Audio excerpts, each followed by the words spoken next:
자, 치매는 왜 걸릴까요? 치매라는 거는 뇌가 손상을 받아서, 그러니까 손상의 원인은 몰라요. 손상을 받아서 인지 기능이 떨어지는 것. 그래서 일상생활이 혼자서 어려운 상태를 치매라고 합니다. 그래서 뇌가 손상을 받는 이유는 여러 가지가 있어요. 가장 대표적인 게 알츠하이머 치매라고 해가지고 아, 보통 얘기하는 게 아, 아밀로이드 베타 요게 침착되면서 뇌 손상이 온다 이런 얘기도 있고, 타우 단백질이라는 게 붕괴되면서 문제를 일으킨다 이런 얘기도 있어요. 어쨌든 다른 원인 없이 뇌에 문제가 생겨서 치매 증상이 나타난다 할 때 보통 알츠하이머형 치매 이렇게 얘기를 하고요. 뇌혈관 질환, 뇌혈관 질환에서 뇌혈관이 막히거나 아니면 뇌혈관이 터져서 생기는 뇌 손상으로 인해서 나타나는 치매를 혈관성 치매라고 하죠. 그래서 가장 대표적인 게 알츠하이머 치매, 그리고 혈관성 치매인데, 여기서 하나 더 고려해야 될 게 루이 소체 치매라는 게 있습니다. 이거는 아까 말했던 알츠하이머 치매의 아밀로이드 베타나 타우 단백질 이게 아니라 루이 소체라는 게 뇌에 전반적으로 많이 생기는 겁니다. 그게 뇌 퇴행성 질환에 많이 나타나는 건데요. 이게 나타나면 뇌가 아무래도 기능이 떨어질 텐데, 이때 나타나는 치매 증상은 조금 유형이 다릅니다. 알츠하이머 치매는 서서히 점진적으로 나빠지는 그런 인지 기능을 나타내는 게 특징이라고 하면, 혈관성 치매는 혈관이 터지거나 막혀서 생겼을 때 확 나빠졌다가 그냥 어느 정도 안정됐다가 다시 또 혈관이 터지거나 막혔을 때 또 나빠졌다가 그 다음에 또 어느 정도 유지됐다. 그래서 약간 계단식으로 나빠지는 이런 모습을 보이는 반면에, 루이 소체 치매는 멀쩡하시다가 갑자기 헛소리 하시다가 또 멀쩡하시다가 이게 왔다 갔다 하는 게 특징입니다. 일중 변동이 굉장히 심하거든요.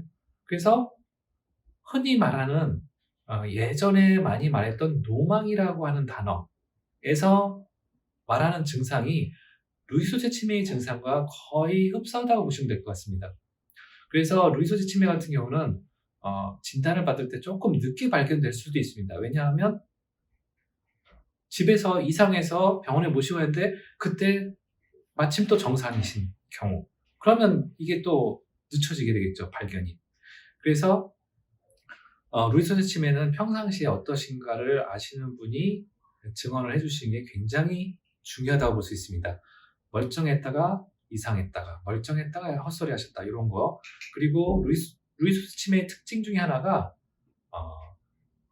이게 파킨슨병하고 조금 유사한데요. 파킨슨병은 루이 소체라고 하는 게 파킨슨과 관련된 흑질 부분에서 자꾸 나타나는 그 루이 소체가 나타나는 거라고 보면, 이 반면에 이 루이 소체 치매는 루이 소체가 전반적인 뇌 대뇌 부위에 발견되는 그 차이가 있어서 파킨슨의 특징이 루이 소체 치매에서도 좀 나타나는 편입니다.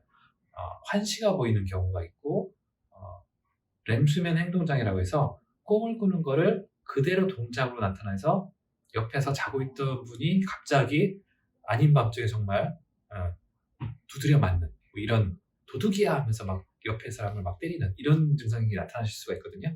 그래서 그런 게 나타난다 그러면 루이 소체 치매의 가능성이 있겠구나 이렇게 생각하시면 될 것 같습니다.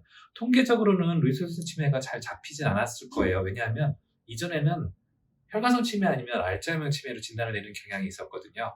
근데 아무래도 치매에 대한 관심이 많아지면서 루이 소체 치매라는 것도 의료인들 사이에서 잘 몰랐던 게 이제 점점 알게 되면서 진단이 점점 많아지고 있다고 보시면 될 것 같습니다.